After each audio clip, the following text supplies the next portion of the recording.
Hey there! This video is going to be more like a question directed to all Muslims. It refers to a verse in the Quran, namely verse 34 from Surah Nisa or Surah to Nisa, the verse in which apparently men are given permission to hit their wives. Basically, this is what this verse says. If you fear that your wife is disobedient, you are advised to follow these 3 steps. First, you have to talk to them about the problem. If this doesn't work, just don't sleep in the same bed with them. And if this doesn't work, hit them. Granted, you must not hit them on the face and you must not leave any marks on them. Let's analyze this a little.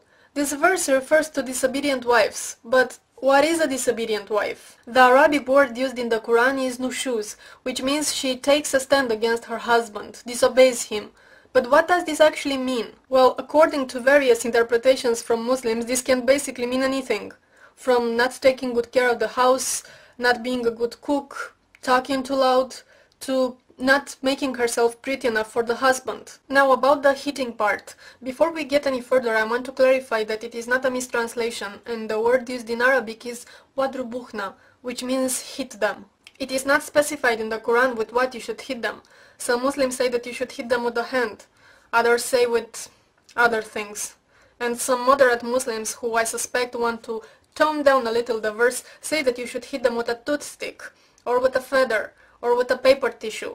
But I repeat, nowhere in the Quran is this specified. There is another verse that moderate Muslims like to bring up when talking about this subject. It is a verse that says something in the lines of, the best Muslims are the ones who treat their wives best, and they interpret this as a good Muslim does not hit his wife.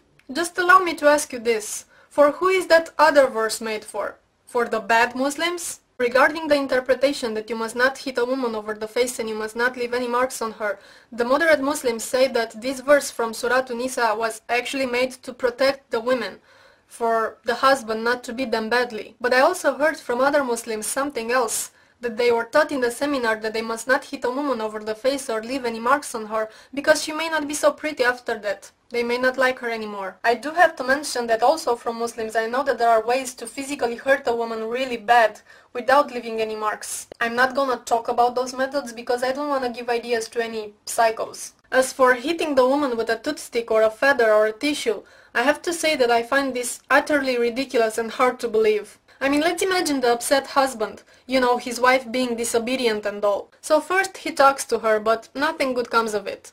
Then he stops sharing her bed. And when this doesn't work, as a final resort, what does he do? Babe, come here a little. Come on, honey, just a bit, come here. You know, I really hate to do this, but you give me no choice. Just turn around a bit, come on. Don't you ever do this again, you hear me? Don't ever do this again. And she will obviously be like, you know what, darling, when you talked to me, I didn't understand shit. When you didn't share my bed, didn't make any sense.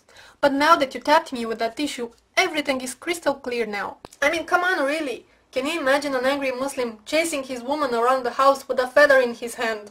We all know there are many Muslim women who are physically abused by their husbands, this being very legal where they live. If your prophet really wanted to protect the women, wouldn't it have been more easy to say, you must never hit a woman, you must not harm her in any way? Wouldn't this have been a tad more efficient in protecting the women than saying, hit them, but don't leave marks on them? Salam alaikum.